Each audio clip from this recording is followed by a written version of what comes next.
No company wants to have their employees injured on the job. Work should be an exciting, safe, and enjoyable experience for everyone involved. Working safely is an important commitment from every employee, including management, because teamwork and safety dovetail together to create an efficient, productive, and pleasurable work environment for everyone. Reducing and eliminating lost time incident rates is key to what accident prevention is all about. Generally, there are no accidents in the workplace. When an employee cuts their hand or slips, falls, or sustains an injury, these so-called accidents are usually work-related incidents.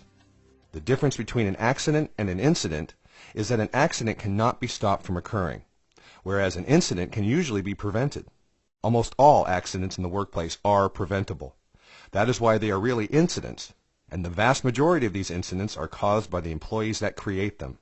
For example, not paying attention when using power tools or not watching where you are walking can cause incidents to take place that are really the fault of the employee, not the equipment or work environment.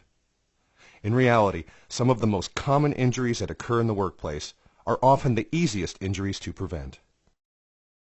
1/3 of all incidents in the workplace are due to slips, trips, and falls. Many slips and falls occur on wet or slippery surfaces. Oil, grease, and other fluids, when leaked or spilled, can lead to very serious injuries if they are not cleaned up immediately. Wet and slippery surfaces must always be clearly marked.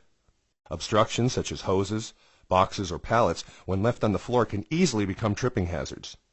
In fact, lack of proper housekeeping is consistently shown in accident report forms as a major cause of slip and fall incidents. Other reasons are the weather, especially in outdoor work environments, and worn-out flooring that has not been replaced.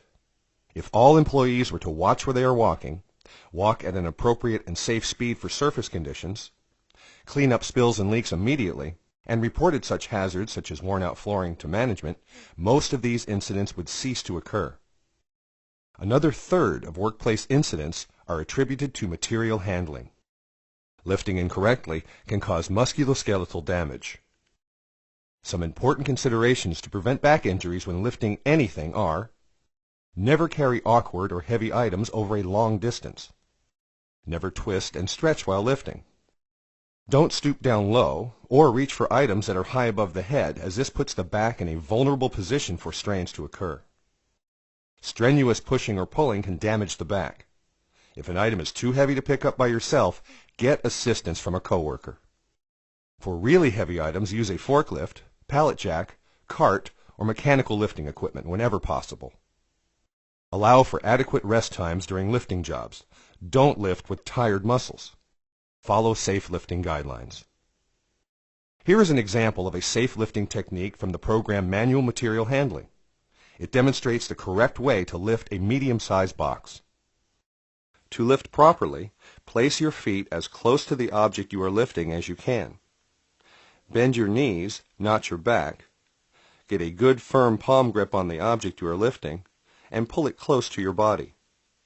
Then stand up, using your leg muscles to do the work. When setting the object down, reverse the same procedure. Other common causes of workplace incidents are traffic-related. These occur not only in warehouse operations, but also wherever people come and go in motorized vehicles. These include collision with a motor vehicle, you or materials falling off vehicles, and overturning vehicles. The ways to reduce these types of incidents are: separate pedestrians and forklifts by physical barriers or distance whenever possible. Don't allow passengers on the forklift or let them ride on the forks. This will prevent people from falling off vehicles. Don't speed. A speeding forklift is an incident waiting to happen. Also, never drive a forklift with the forks raised, as you can damage walls, materials, and injure coworkers. Minimize reversing through one-way traffic whenever possible. Make sure all drivers are properly trained and authorized before they are allowed to operate equipment. It's not only a good idea, it's the law. Many fatalities each year are caused by electric shocks. All employees are at the risk of these incidents, not just electricians. You don't have to work on or near electrical equipment to be at risk of a shock or a burn. Burns are the most common form of electrical injuries. These general guidelines can help you reduce or eliminate these types of incidents. The electrical equipment being used is the proper tool for the job being done. The equipment is well maintained and is in proper working order. This means that the cord is in good shape and the tool is properly grounded according to manufacturer specifications. Personnel using the equipment have been fully trained in its proper use. Safety cutout devices, such as circuit breakers, cutoff switches, and GFCIs, are provided and in working order. Before we wrap up this overview, some other common incident causes are also important to mention. No running is ever allowed in the workplace. Move at a safe speed. Never stand on chairs or furniture to reach high places. Always use a ladder. Don't jump from high places, such as truck beds or loading docks, to prevent foot, ankle, or leg injuries. Never leave file drawers open. They can become tripping hazards or cause the file to tip over. Pay attention when using box cutters.